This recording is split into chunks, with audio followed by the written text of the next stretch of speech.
I was driving home after a long shift, still in my plain work clothes, nothing fancy, nothing that showed who I really was. I noticed the police car behind me, but I wasn't speeding, wasn't swerving, wasn't doing anything wrong. Still, the lights flashed and he pulled me over. The officer walked up to my window with that look, the kind of look that says he already decided who he thought I was. He didn't say hello, didn't explain the stop, he just barked license and registration. Hurry up. I stayed calm and handed them over. He looked at my address and smirked like he knew everything about me based on a zip code.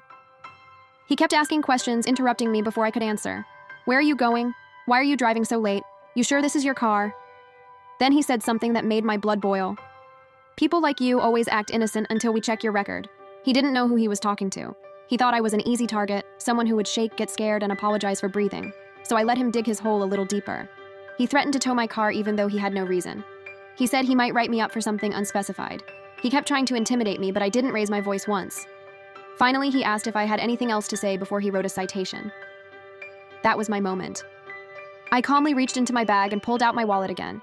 But this time I handed him a small leather ID case. I watched his entire expression collapse, because inside that case was my badge.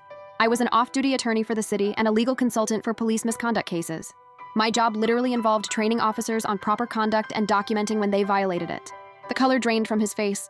He stumbled over his words. Suddenly he was polite, overly polite. He started apologizing, saying it was a misunderstanding, that he didn't mean to come off aggressive. But I wasn't done. I asked for his name, badge number, and supervisor. He hesitated, but I reminded him that withholding that information violated department policy. My voice stayed calm while he shook like he was standing in snow.